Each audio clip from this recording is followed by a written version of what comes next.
Hi everybody, I'm Susan Mulvihill. Welcome back to my garden. It's not the vegetable garden this time, but don't you worry because we'll be out there in just a few minutes. So here we are at the 1st of September. How in the world did that happen? This season has just flown by, and of course I am really hoping for a late fall because I have at least a few tomatoes that need to ripen, and that's very important considering what a challenge it has been to grow tomatoes this year. So since we are at September now, I thought it would be a good idea to talk about some different types of late season tasks that are important to do or at least to keep in mind. Now while I'm in the rose garden, I wanted to mention something that's very important. If you have rose canes that have grown really tall, and they're going to be knocked around in the winter winds, that can damage the plants. And so a general rule of thumb, if you live in a harsh winter area, is to get these pruned back around Labor Day. And the reason behind pruning them now rather than later is that pruning promotes new growth, which is more susceptible to winter kill. So if you get them pruned back now, you're going to have less problems with those winter winds buffeting about your poor rose plants. Now it's a little bright right here, but I wanted to mention something very important. So this is where we keep most of our amaryllis bulbs during the spring and summer months. They love to be outside and they put on a lot of growth, which is great.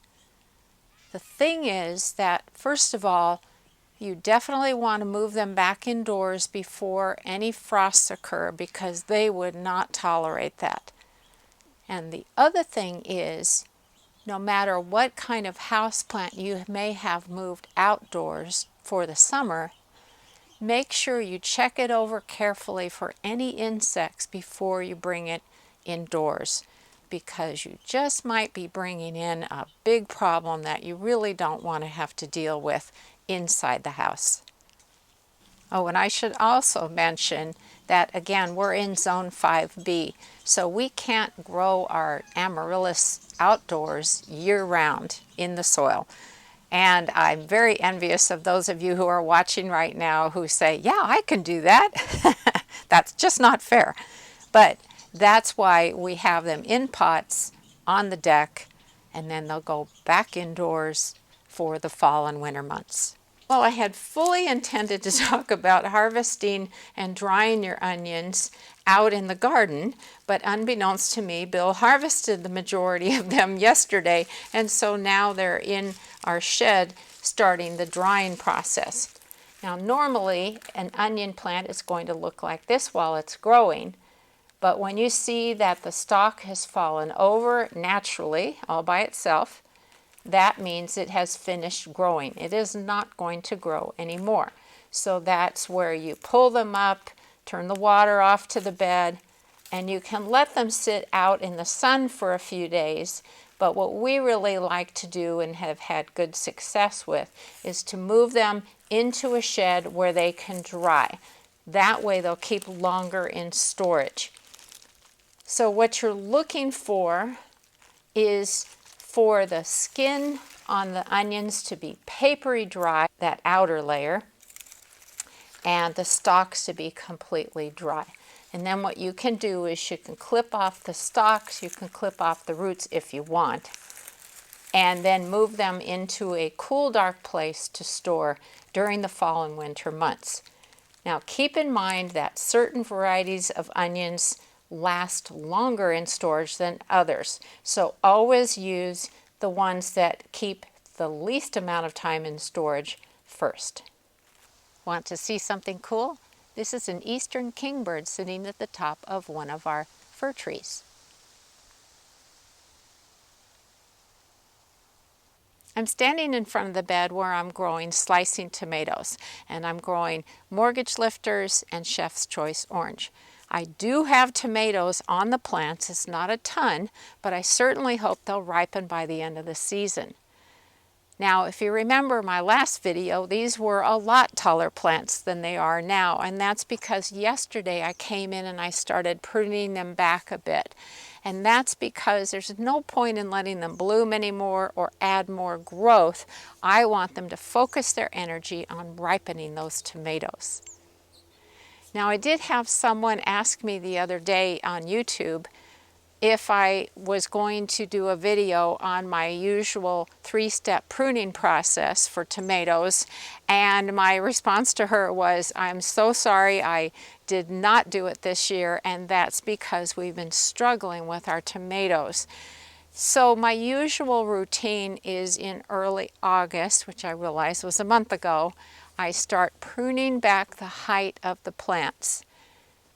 Then about 2 weeks after that, I prune them back a little more severely because, again, I'm wanting the plants to use their energy to ripen the tomatoes.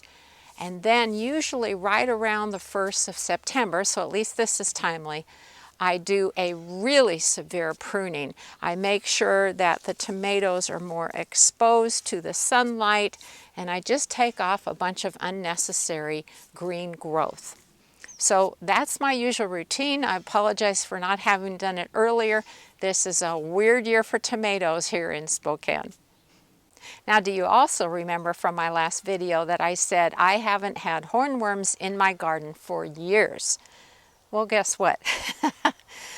So yesterday I was doing the pruning like I was just talking about, and I didn't see any damage anywhere on the plants, no chewing marks, no droppings, nothing.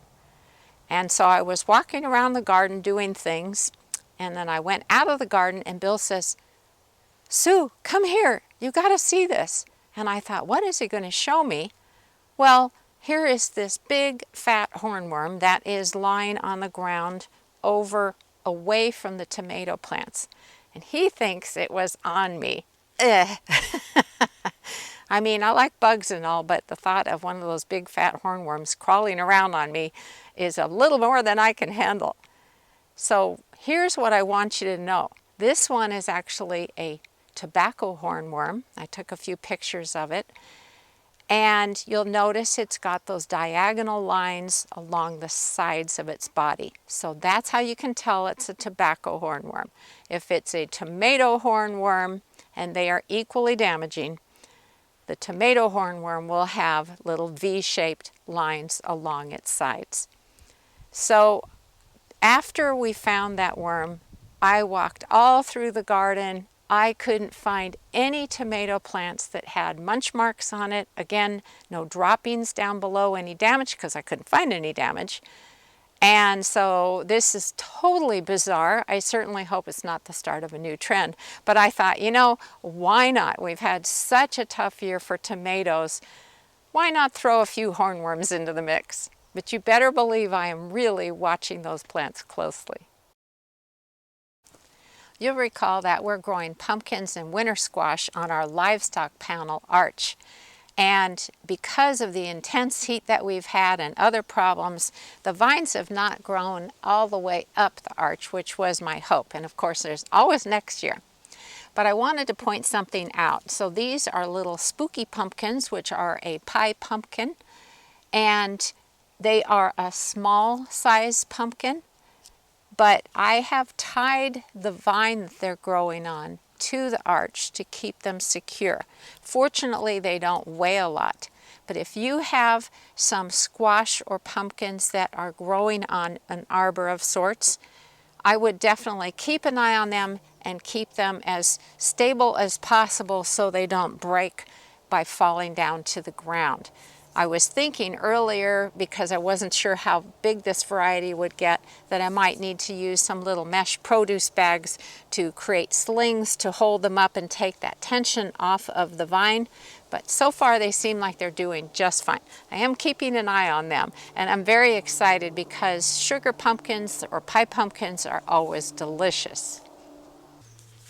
If you are growing basil, and this is a large leaf basil, always be sure to pinch out any little flower heads that start to form, because what will happen is if you leave them on, they'll focus their energy on creating seeds and basically shut down for the season.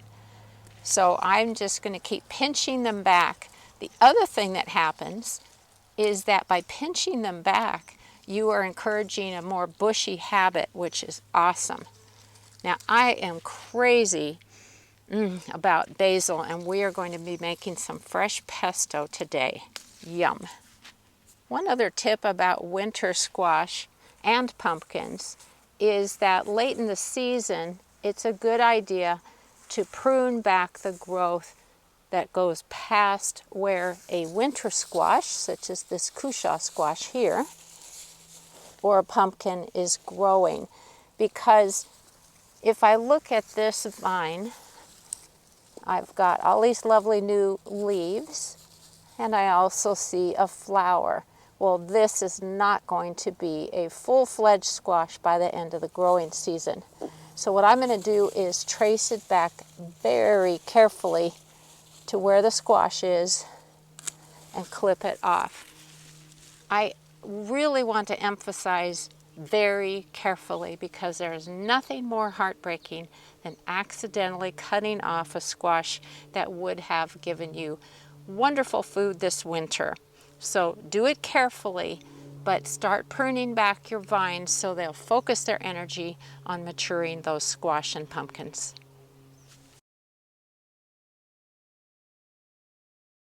I have a few things I wanted to show you indoors, and let's start with my website, susansinthegarden.com. So here's the home page of my website, and if you go to the guides menu and scroll all the way down to the bottom, you'll see Vegetable Report Card 2022. Click on that, and it will take you to a chart. What I've done is I've created this framework for reporting how the different types of crops and their varieties performed for us this year. And of course, this has been a challenging year. So what you'll see on here is a list of each crop, like artichokes, arugula, basil, and so on. The different varieties that we grew. This is where I'm going to fill in a letter grade as far as its performance goes. And then there's a comments column, and I'll explain what I felt was good or bad about a specific crop. Now, in all fairness, since this has been a horrible year for growing tomatoes in our region, I'm not going to give those main crop tomatoes a letter grade, because that just doesn't seem fair. It's not their fault that we had this horribly wet, cold spring and then this baking hot summer. So I'm just going to do some comments on what I like or didn't like about the flavor, texture, and so on of different types of tomato crops. So I wanted to make sure you knew this was available, and in the coming weeks I'll be filling in the different details. A lot of people tell me that this report card is extremely helpful, so I wanted to make sure you knew that this is now on the website, and it's a work in progress right now, but I will be filling in the information within the coming weeks. The second computer thing I wanted to show you real quickly is my YouTube channel. And that's because I wanted to make sure you knew that it's very easy to search specifically within my videos rather than on all of YouTube. So let me explain what I mean. Whenever you go to YouTube, there is a search box at the very top of the page. See the little magnifying glass there? When you use this search box, that is for the entire world of YouTube, not specifically for my own YouTube channel. Now, instead of searching up here, go down to where you see Home, Videos, Playlists, Community, Channels, About, and there is the magnifying glass. So when you use that feature, you are searching specifically in the videos on my YouTube channel. So let's say you want to know about how to deal with deer in the garden. Just type in the word deer, and there are my videos on that topic. Let's say you want to know how to overwinter geraniums. And bear with me because I'm typing with one finger. here are the videos on both overwintering geraniums and propagating them. I think a lot of people don't realize that that's a very easy way to find videos within a specific channel. Now, I have over 400 gardening related videos on my channel on all different kinds of topics. So if there's a topic that you're looking for, do a search and see if I've got a video on it. Chances are I probably do. The last indoor thing I wanted to mention is that I have started seeds for our fall and winter garden, which will be growing outdoors without any supplemental heat in our little hoop house. Yeah, I'm in Zone 5B and it's very doable. And I have videos on the topic, by the way, so you might look for that. Look for Grow a Winter Garden. So I've got lettuce seedlings going, spinach seedlings, and red kale seedlings. All of these are very cold tolerant, so they grow well for us during the fall and winter months. And I have found that it really helps to get the seedlings established and growing well before the temperatures get really cold. So this is something that I do every year, and I absolutely love having fresh greens during the colder months of the year. Well, that's all for now. If you enjoyed today's video, be sure to give it a big thumbs up. Thanks so much for watching today, everybody. I'll see you next week. Happy gardening.